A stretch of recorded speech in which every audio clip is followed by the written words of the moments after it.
The United Nations Security Council held a special meeting on the situation in Afghanistan. The special session was convened on the request of Estonia and Norway, the two non-permanent members of the Security Council. This is the second meeting on Afghanistan to be conducted under the presidency of India.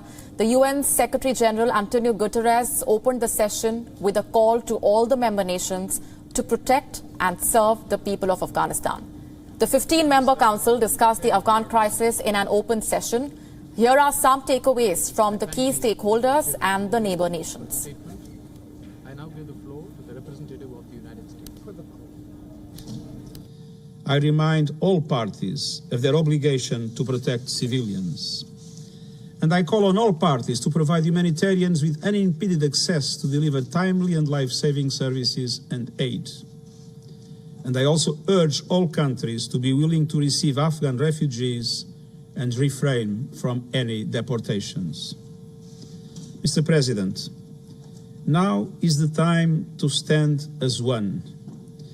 The international community must be united and utilize all available instruments to ensure the following. First, we must speak with one voice to uphold human rights in Afghanistan. I call upon the Taliban and all parties to respect and protect international humanitarian law and the rights and freedoms of all persons. There are already reports of target killings and looting in the city. Kabul residents are living in absolute fear right now. Mr. President, there is no time for blame game anymore. We have an opportunity to prevent further violence, prevent Afghanistan descending into a civil war and becoming a pariah state. Therefore, the Security Council and the UN Secretary General should use every means at its disposal to call for an immediate cessation of violence and respect for human rights and international humanitarian law. We also called on all parties in Afghanistan to ensure safe departures and the protection of human life and property. Today, I want to reiterate, reemphasize, and reassert this call. Civilian populations, including journalists and non-combatants, must be protected. Attacks against civilians or civilian objects must stop, and the human rights and fundamental freedoms of all Afghan citizens, especially women, girls, and members of minority groups, must be respected. We also call on all parties to prevent terrorism, and we must all ensure Afghanistan cannot ever again be a base for terrorism.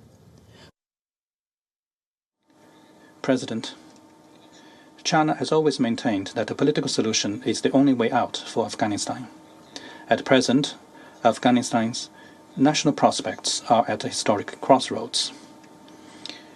China takes note of what was said by the Afghan Taliban yesterday, that war in Afghanistan had ended and that it would negotiate to establish an open, inclusive Islamic government, and it would take responsible actions to ensure the safety of Afghan citizens and foreign missions in the country. China expects that these commitments will be fulfilled so as to ensure a smooth transition of the situation. It is clear that such a sharp turnabout took everyone by surprise. This involved those who very recently made public pronouncements about the degree of military preparedness of the Afghan law enforcement structures who were prepared and trained over the past 20 years. India has contributed significantly in recent years to the development of the country.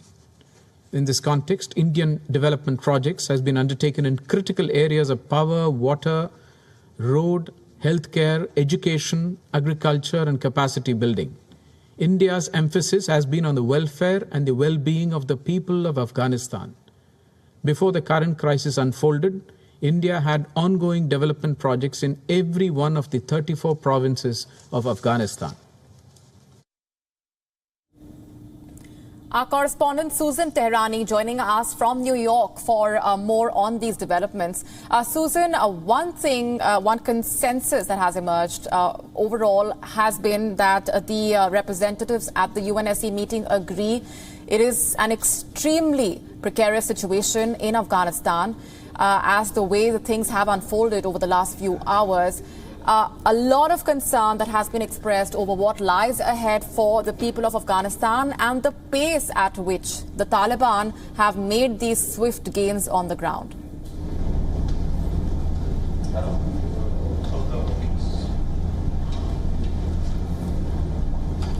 That's right. We really did see how the humanitarian situation played front and center during the United Nations Security Council here, which first started off with a statement made by the Secretary General and then moved on to member states. They really focused on how, despite the political situation, they are going to try to keep the UN mission and UN humanitarian missions ongoing. However, there was concern notably placed by the U.S. ambassador saying that there are tons of humanitarian aid stuck at the border and the Taliban is not letting those aids in.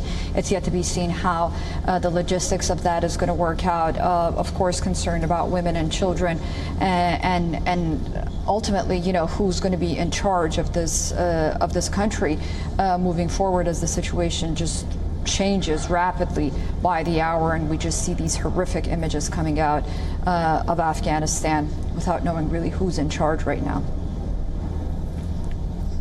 Indeed, and talking of who is in charge, the US, of course, started this war, then decided to end it, and now the Taliban have taken over.